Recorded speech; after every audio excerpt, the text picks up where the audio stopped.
Hello everybody, this is EonShiKeno. Welcome back. I'm gonna cast a best of 3 between EGIdrA. He is a green Zerg player here at the top of Metalopolis.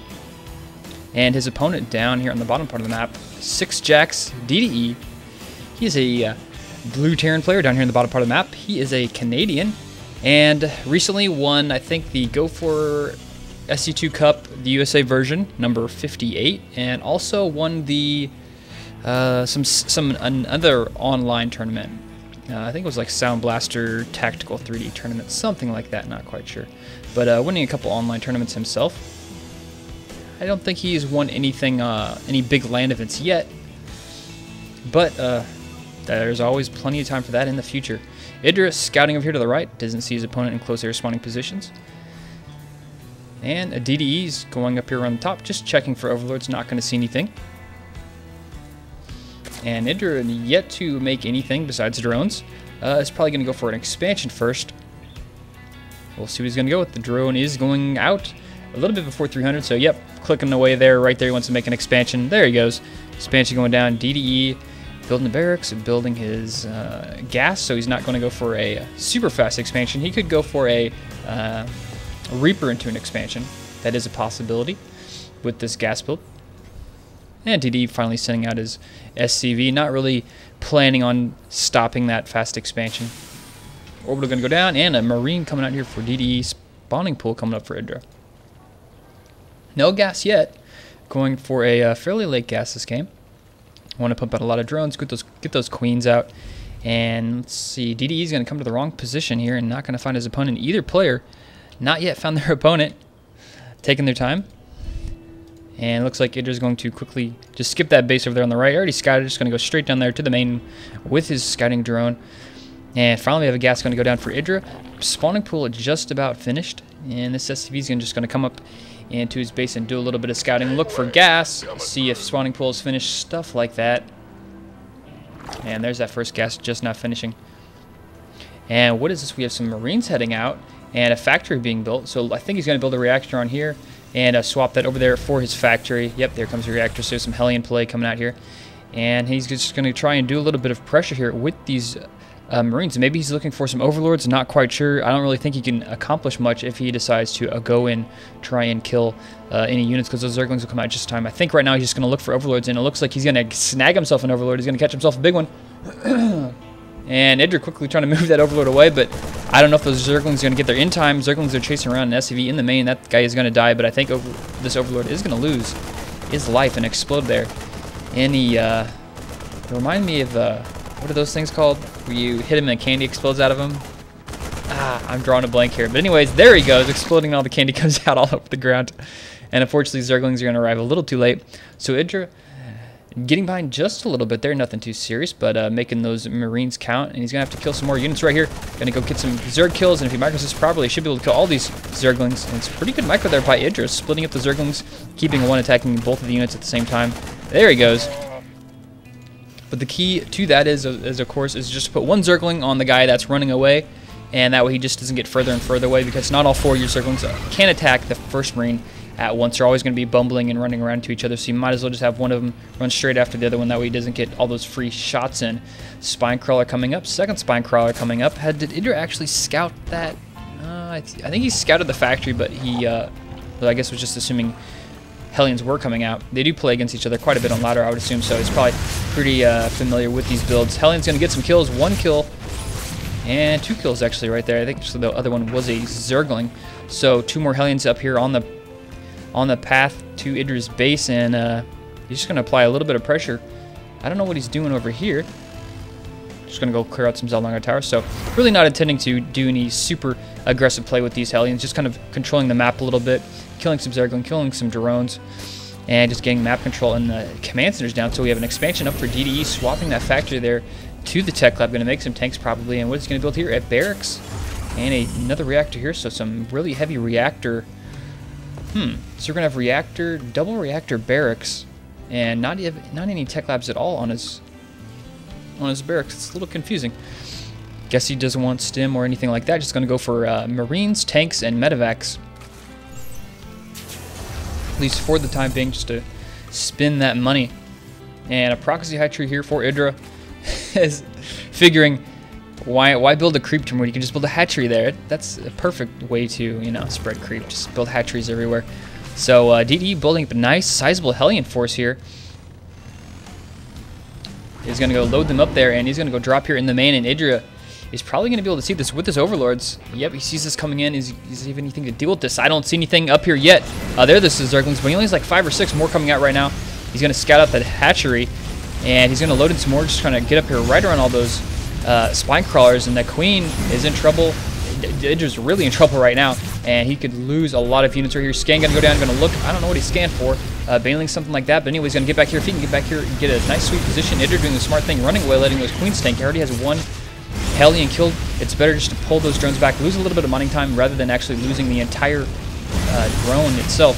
So he's going to come here, try to get some more kills, gets like 3 more kills right there, and actually getting here, he's probably going to need to load up here pretty soon, and he actually snagging a couple kills. Now he's going to get out of there. 3 queens, defended that off. Surviving for the time being. Let's check. Whoops, wrong button. Workers killed. 7 workers killed so far for DDE. So a fairly successful attack, killing quite a few Zerglings too. I think he got, yeah, probably quite a few Zerglings too. He's up to 24 kills now. Coming back in with some more units. Actually, 2 Marines this time. Not sure what the Marines are doing up there, but they're getting healed away, and it looks like EGIdRA's going to clean this up. DDE, not quite sure what he was doing with the attack. Kind of odd, going in there dropping like that. But anyways, EGIdRA does clean that up. The spread of the creep is connected with the help of a little creep tumor, and he's got a Viking who's going to come in here, do some more scouting, pick off some more overlords. Speed is not yet finished for those overlords, so EGIdRA's going to lose yet another overlord here. More queens coming up. They may actually get here in time. They may throw down an infusion, and is he going to get it? Oh, he actually saves it. Nice job there by EGIdRA. Now EGIdRA with map control, sending some Zerglings around, taking the Zelnaga Tower over, and building up yet another hatchery. That'll be his 4th right now. And he can snag this overlord over here if he catches it. Looks like DDE, nope, just going to come up here, scout the top base, hasn't seen the expansion. Now he sees it, is aware of the 3rd base. So he knows EGIdRA has quite a lot of production capabilities. He's got that extra macro hatch in his base. He's got centrifugal hooks on the way. So his Banelings will be able to do a lot of damage. And DDE, has he got any tech labs for his barracks yet? Building some more barracks. Now he's going to swap it over there. Now, will he get stim first or combat shields? I'm going to go with stim. We'll see what he's going to get here. Wait for 100 minerals. And not going to get anything yet. He's making some other stuff evidently. He's getting +1 attack upgrade. He does not like stim or combat shields. Siege is finished, of course. And that mule going the long way around there. Mules, medevacs, marines, marauders. And Terran has quite a few units that have that start with the letter M. Speaking of M, we got some Mutalisks out, and EGIdRA, known for his love of the Mutalisks and his hatred for the Terran, he's going to come in here and save yet another Overlord. Man, he saved more Overlords than he's lost, at least. And he's going to come in here and try and deal some damage, but that gave plenty of time for DDE to respond to those muties. He's going to come in here and try and defend this a little bit, but more than enough Marines showing up. And finally, there's Stim is on the way. So the expansion here for EGIdRA, his 3rd is up and going as double gas. Finish, he's probably going to switch some guys over that really quickly. He wants to get that gas going as fast as possible. Not really worried about minerals at the time being. Wants to get as much gas as possible to make as many mutas and get as many upgrades as he can. So another factory being built here. Usually Terran players wait till they start their 3rd command center before they start their 2nd factory for tanks. But in this situation, he's not going to go for that. And EGIdRA supply blocking DDE. And EGIdRA's getting quite a few hits in here with these muta. Really needs to watch that, micro that back a little bit. Now he's actually microing his muta there, dealing a little bit of damage, slowing down DDE. DDE's leaving a couple Marines here back at his base. And what is this? Are we going to have a big attack here? EGIdRA is going to have to pull up some units. We can see up here he's got a lot of Banelings being produced. And DDE is going to try and position himself in a spot to take out that 3rd. He really wants to slow down that 3rd and keep the EGIdRA, keep the Kraken down to 2 bases if at all possible. And has he seen this base down here? He has not seen that base, otherwise he would be killing it.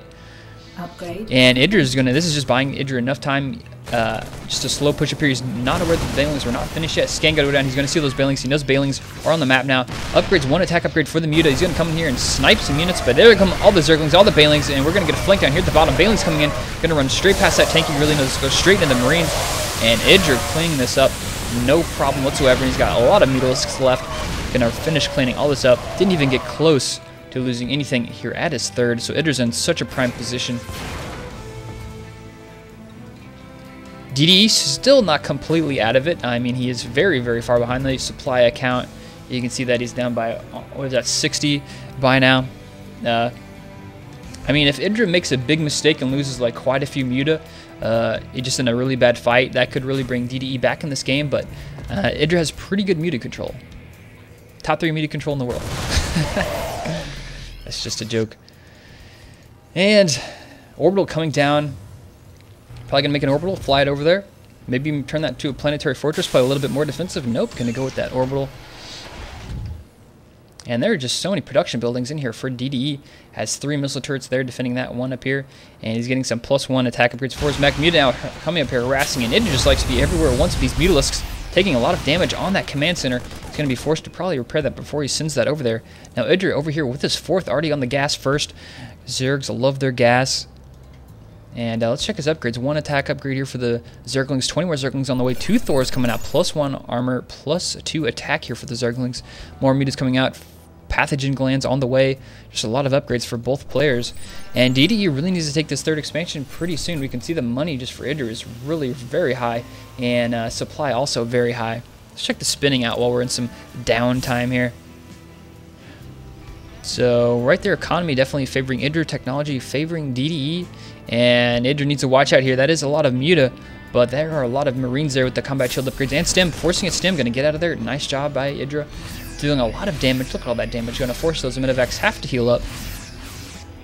And that didn't cost EGIdRA anything. Actually, it cost him like a right click and then another right click. Taking care of that statue. And he needs to watch out the Thors there. That splash damage is going to deal a lot of damage. He probably wasn't anticipating a Thor there. Otherwise, he wouldn't have grouped up his muta like that. But EGIdRA probably won't make that mistake again now that he knows Thors are out on the field. 7 Banelings coming out here. EGIdRA, +1 attack upgrade. Still hasn't got another one. Working on, what is that, Hive Tech? Yeah, Hive Tech coming out. And DDE pushing out. Looks like he's going to take the gold. Setting up a lot of missile turrets for right there already.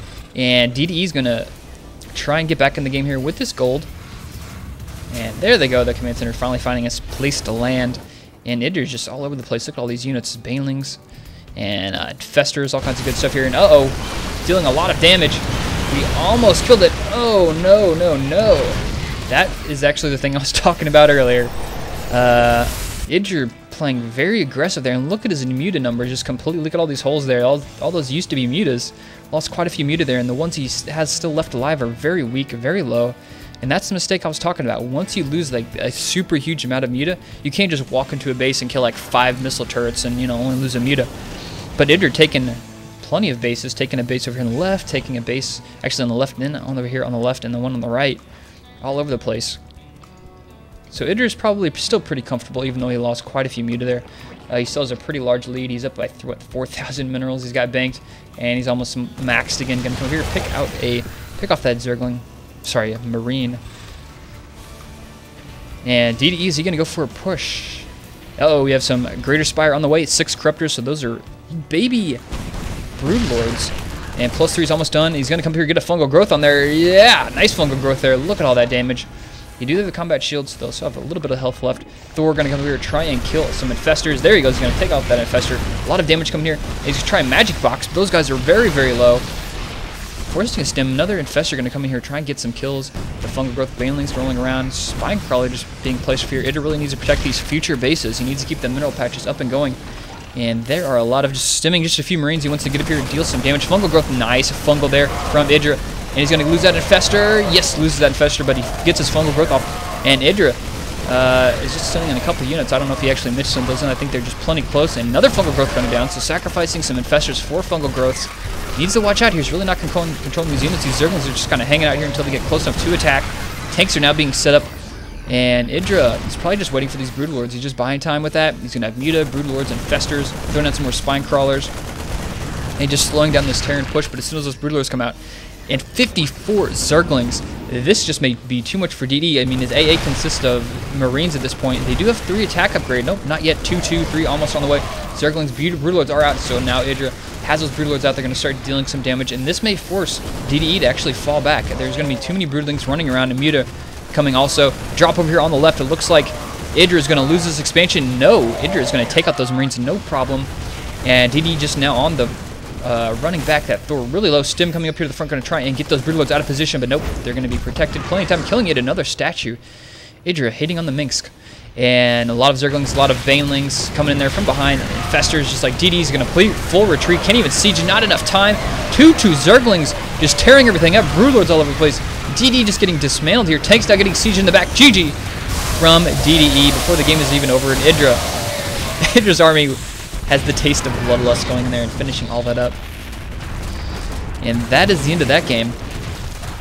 Even though it looks like this game is still going on. Whoever recorded this replay is, just sitting here, watch stuff explode. But let me jump back to the beginning of the game. Now, DDE opened up with the Hellions and, did the drop, did like a little bit of damage, but didn't really accomplish too much with the Hellions. I mean, he killed like, what was that, like 7 drones, quite a few Zerglings. Not bad, but he lost all those Hellions, and his second attack that he came in with, the Marines and tanks, just got completely destroyed. He didn't do enough damage with that first initial attack, and he lost all the units that he did damage with. He didn't save them, so he couldn't use them later on. That may have helped in the attack going on later if he would have saved those Hellions instead of just losing them all. So either his initial attack just needs to deal a little bit more damage, or he just needs to scratch that first attack and just kind of have a stronger, more delayed first attack that'll actually allow him to kill that third off. Just seemed like EGIdRA was very well prepared, good control of his queens, good control of his drones that game. And I liked at the end, he just bought time for those Broodlords to come out. As soon as they came out, he just kept them sort of protected, controlled the drops, and ended up winning the game. So we have EGIdRA winning this game. We're going to move on to game number 2 next between EGIdRA and DDE.